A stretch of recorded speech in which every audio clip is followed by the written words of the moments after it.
We've lived in London for a while, and if we had to plan a trip to London from scratch today, this is exactly what we'd do. Step by step in the right order without overthinking it. Because London is one of those cities where if you plan it well, it's incredible. But if you don't, it can feel expensive, busy, and a bit overwhelming. So let's break it down properly, from months before your trip all the way to the final days before you go, so you can just enjoy it when you get there. Let's start with things you need to think in advance if you want the best prices. This is always the first thing we sort out because flight prices are the most unpredictable part of the trip. When you're booking flights to London, you'll usually be choosing between Heathrow and Gatwick Airport. For a first trip, Heathrow is generally the better option. It's closer to central London, easier to navigate when you land, and usually cheaper and more straightforward when it comes to getting into the city. When it comes to actually finding flights, there are two platforms we always use. The first one is Skyscanner, which is great for comparing prices across pretty much every airline. It gives you a really clear overview of what's available, especially if your dates are flexible. The second one is Trip.com, and lately it has been our go-to. The prices are usually very similar to Skyscanner, but the more you book through it, the more points you build up, which can turn into discounts for future trips. So for us, it just makes more sense long term. What we usually do is check both, compare the options, and once we see a good deal, we just book it without overthinking too much because flight prices can change really quickly.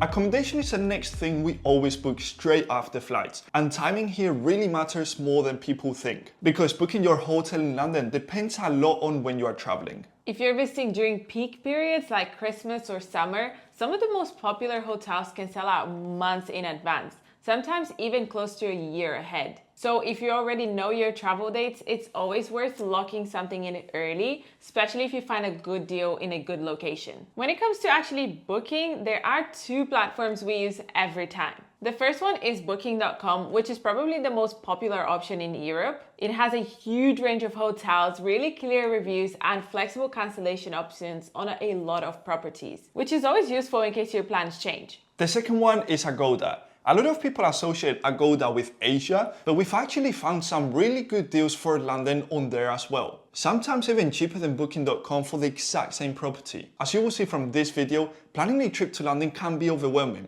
from choosing the right hotel to figuring out logistics, flights, and daily itineraries. It's easy to waste time and money. We've been there, and that's exactly why we released our new travel planning service to help you plan the perfect trip. With our first-hand experience and insider knowledge, we'll help you get the best value, avoid the common mistakes, and make sure your trip is smooth, enjoyable, and truly memorable. For only £35 per day, you can get your entire trip planned by expert travelers. The best part is that with your custom travel plan plus itinerary, you don't just get a PDF, but an interactive digital travel hub you can use anywhere at any time. If you'd like to get started, scan the QR code or click the link at the top of the description. This is one of those things that's quick to do, but really easy to forget. Start by checking your passport validity. Even if it doesn't expire soon, make sure it covers your full travel period comfortably. While some countries require 6 months validity, the UK only requires your passport to be valid for the length of your trip. Then, depending on where you're traveling from, you may need something called an electronic travel authorization to enter the UK. If you don't need a full visa, this is what is now required for many travelers. We've actually done a full video explaining exactly how that works, but we will talk about it later in this video. The last thing we recommend sorting out this far in advance is travel insurance. In fact, we strongly recommend getting it as soon as you've booked your flights and hotel, as it may protect you in case of cancellations, delays, or unexpected issues. This is where most people either get it right or completely overwhelm themselves. The biggest mistake is planning London by listing attractions instead of thinking about geography. London is spread out, so if you don't plan by area, you spend more time traveling than actually enjoying places. What we do is open a map and start by pinning everything you want to see. Of course, if you choose our service, we do everything for you. But if you'd rather plan it on your own, we've created a Google Maps list with over 100 locations across London. And it's literally less than the price of a coffee. It saves you hours of research and gives you instant access to all the locations. Once you've got your map set up, you start to see natural clusters of places, and that's how you should plan your days. For example, you'd group places like the Tower of London and Tower Bridge together, then plan another day around Westminster and Buckingham Palace. It's a much more efficient and enjoyable way to explore the city. Once your itinerary is roughly planned, it's time to lock in the important experiences. A good example is the Harry Potter studio.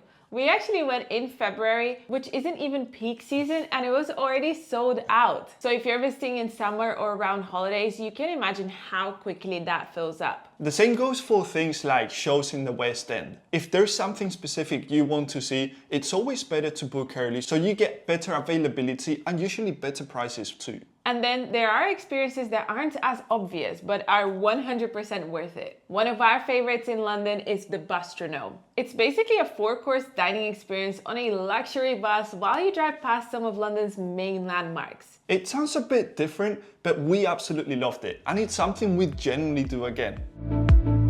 This mainly applies if you are flying into Heathrow Airport. One of the best known options is the Heathrow Express, and it's popular for a reason. It's the fastest way to get into central London, taking around 15 minutes to reach Paddington Station. What a lot of people don't realize is that this is also one of the only transport options where booking in advance actually makes a big difference. If you book 30 days or more ahead, you can get tickets for around £10 compared to the standard price of roughly £26. At that price, it's definitely worth considering. That said, it's not always the best option for everyone. The Heathrow Express only takes you to Paddington, so if your hotel is on the other side of London, you still need to get the underground or taxi afterwards. So the key here is to understand which option is the best from the airport to your hotel, not central London in general.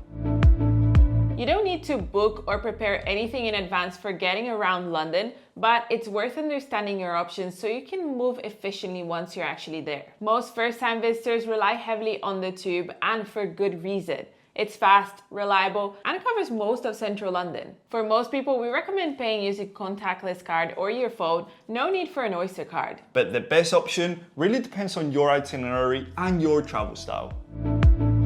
London has an incredible food scene, but the best spots don't always have walk-in availability. If there's somewhere you've seen that you really want to try, book it in advance. This also applies to experiences like afternoon tea, rooftop bars, or unique dining spots. At this stage, everything should already be booked. Now it's about making sure it's all organized and accounted for.